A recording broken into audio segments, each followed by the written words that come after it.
and welcome to the Group B reveal in the Doug's Experimental Baseball Tournament. I'm your host, Hamish Hamden, and before we start, let's get a couple of questions out the way. Namely, what is the Doug's Experimental Baseball Tournament, and where is Johnny Paprika?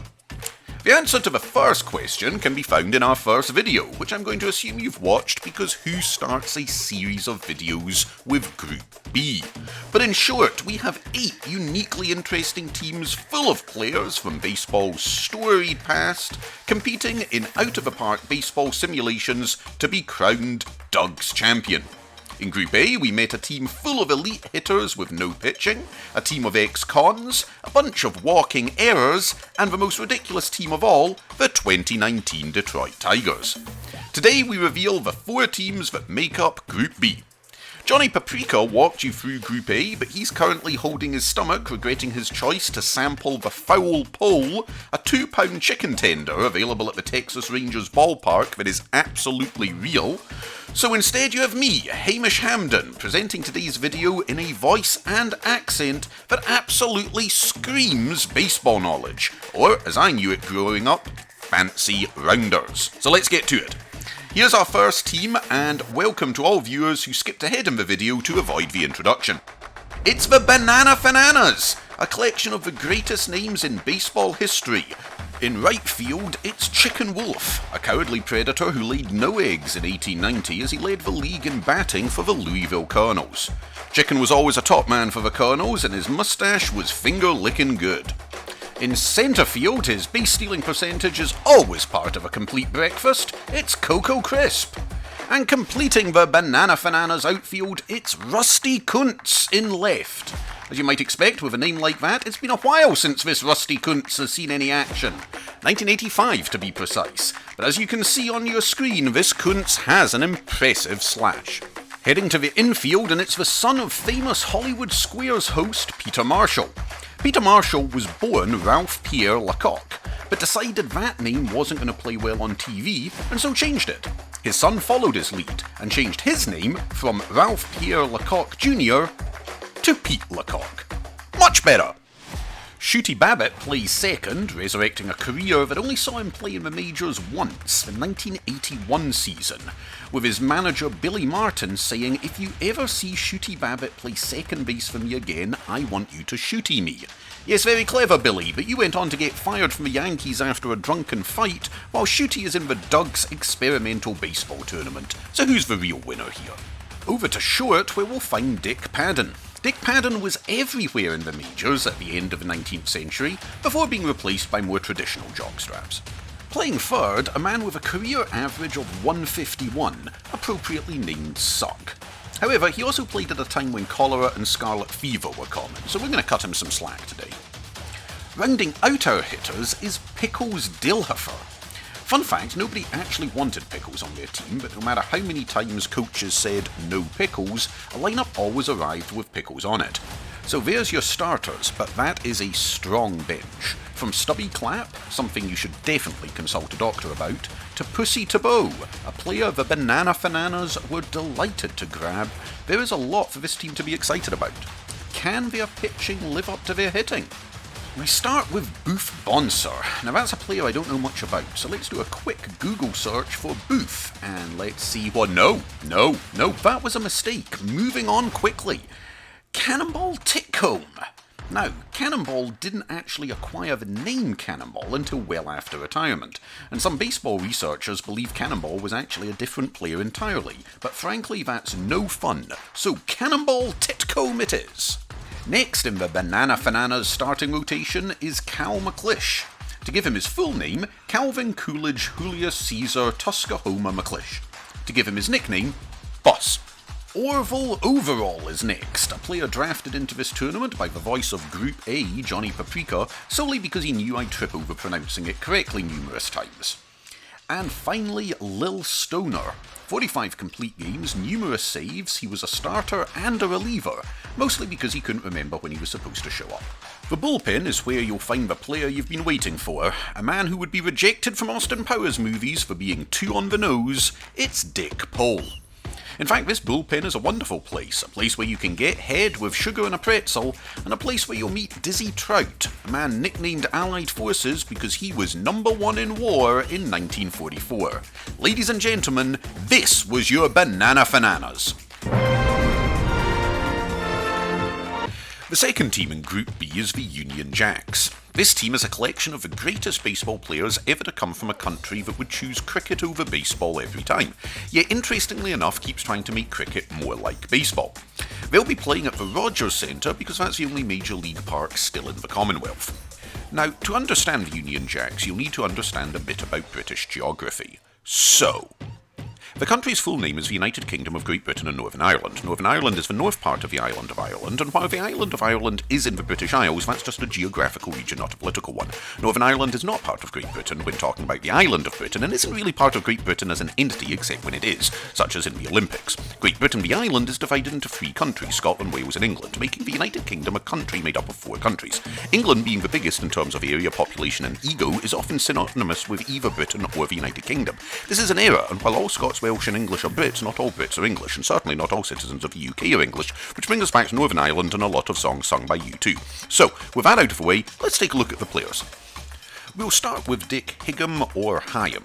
We're not quite sure how to pronounce his name since he died over 100 years ago and we can't ask him, which is a shame because he'd have loved this modern world of online gambling given he became an umpire after his playing career was over, fixed some games, and to date is the only umpire ever permanently banned from baseball.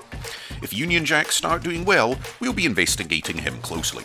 Tom Brown in centre field was a stealing machine, and as he was born in Liverpool, that bit pretty much writes itself. Bobby Thompson completes the starting outfield and is famous for the shot heard round the world. And Thompson is the hit back.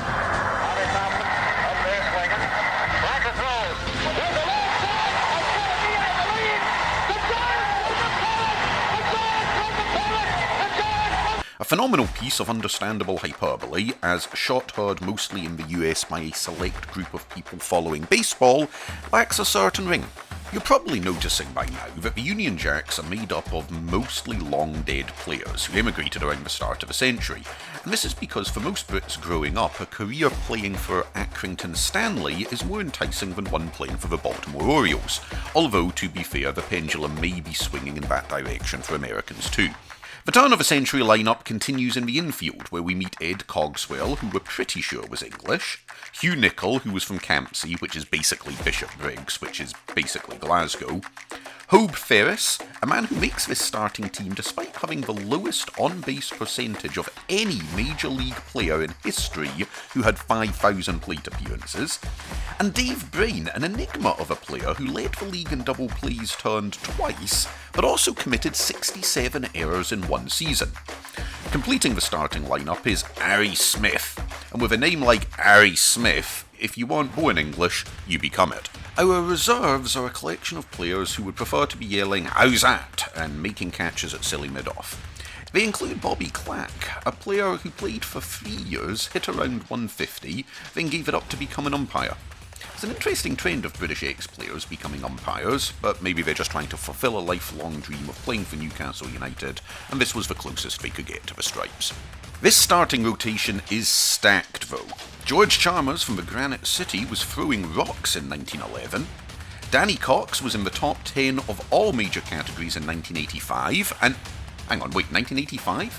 An almost modern era player? Yes, Danny qualifies because he was born in the UK while his father was serving in the Air Force, and is one of only a handful of players on the Union Jacks that is verifiably alive at the time of recording. Hi Danny! Ted Lewis is not alive, possibly due to choking on his own tongue trying to pronounce his birth town in Wales. Paul Marak is alive, although his baseball career died after just 1 year, and the rotation is completed by Jim McCormick, a man who pitched 657 innings in one season, but was still considered a sissy by the dockyard workers of Glasgow where he grew up. The relievers are made up of a group of players that didn't have a cup of coffee in the majors, they had a cup of tea. This was your Union Jacks. Our 7th team and the penultimate Group B team is the Big Bones. These are the players that ate their greens to grow up big and strong and then didn't stop. The heaviest players ever to jog slowly round a baseball diamond can be found on this team that weighs a total of over 7,000 pounds. Approximately the same amount as the average Texas Rangers fan, where the Big Bones will be playing their home games. Starting with Kyle Blanks, with a weight of 40 points higher than his batting average. Big Val, our centre fielder that has never played centre field. Dimitri Young, who somehow hauled nearly 300 pounds round the diamond for 7 triples in 2003. And at first base, Pablo Sandoval, the Kung Fu Panda. There's great discrepancy in how much an average panda is considered to weigh, from considerably less than Pablo to only slightly more, which means the average weight of this team might actually go down if we replaced him with an actual panda. Bill Boyd is at second base, who was a player, manager, and then filled in as an umpire. He didn't actually umpire any games, he just filled in that space when standing in the dugout. Jesus Aguilar is at short, continuing a theme with this team given he has no experience in that position. But at £277, if he wants to play short, he gets to play short. Miguel Sano and Evan Gattis round out the starting lineup, and at over £270 each, they also round out the Big Bones uniforms as well. Here are the players that would, on any other team, be on the bench, but there hasn't been a bench constructed that can handle this combined load, so they'll be standing instead. Of particular note is Walter Young, the heaviest player of all time at £320, but still can't make the starting lineup on a team he was basically built for. We'll see if he provides some lightning off the bench, or at least some thunder. Who is throwing the ball for these behemoths, though? 2 Cy Young winners in Bartolo Colon and CC Sabathia suggest things might go well, but then we drop off heavily, the pun most certainly intended. Jeff Neiman had a career ERA just north of 4 and had a height just south of 7. Carlos Silva's 70-70 career record may have been average, but his BMI of 34 certainly wasn't. And Seth McClung was nicknamed Big Red, presumably due to the fact his 280-pound torso resembled a wad of chewed-up gum. This team may need to rely on their bullpen, which couldn't be nicknamed better, as it comes in at just over £2,000, the weight of an average bull. So there you have it, the Big Bones.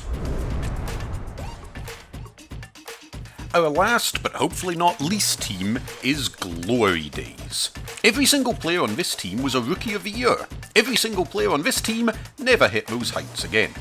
We've picked a bunch of players from what should have been their prime and given them a second chance. A chance to be the player we all hoped they would be. Think back to a time when you did something amazing, scored a winning goal, ran a great time, or got out of a chair without it hurting. We're not taking that version of you, we're taking the version of you now, and hoping you can do that feat again. This team will be playing in Cleveland, for reasons that should be obvious. Ben Grieve, a great example. Rookie of the Year in '98, retired in '05. Jerome Walton stole 41% of his career stolen bases in his rookie year. But then we have Marty Cordova. After struggling to reach the heights of his 1995 Rookie of the Year season, he put together a solid 2001 and was on his way up again. Then he fell asleep in a sunbed and burned his face. His manager moved him to DH, he couldn't get back into the outfield, and his career fell apart.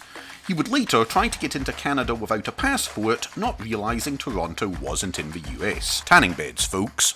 Not even once.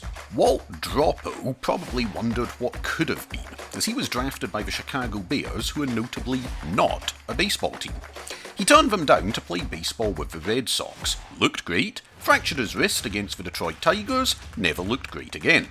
He spent his twilight years wishing he had gone to the NFL, where he would have played a much gentler Detroit team. Pat Lestache's Rookie of the Year performance was enough to get him on Milwaukee's Wall of Fame. There are 9 ways to qualify for a place on this wall, with one of them apparently being had a good year that one time. However, had a good year that one time was good enough to net Glory Days' starting shortstop Bobby Crosby a 5-year $30 million deal, which must be some solace to the fact he never had an injury-free season after that.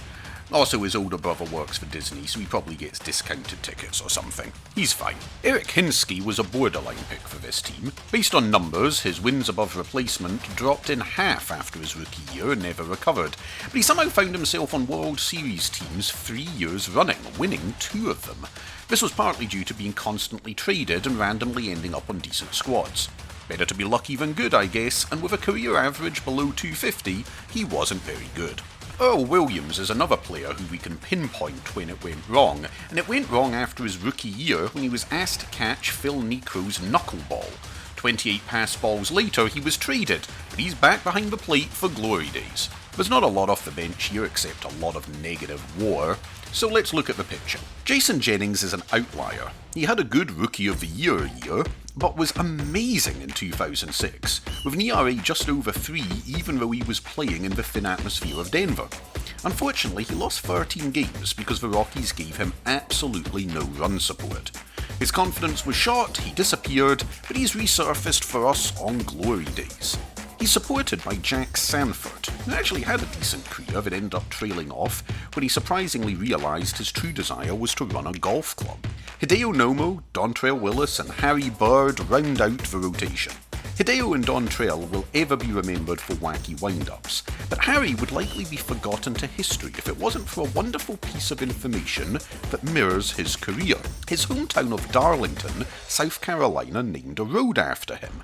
However, that road eventually becomes Bobo Newsom Road.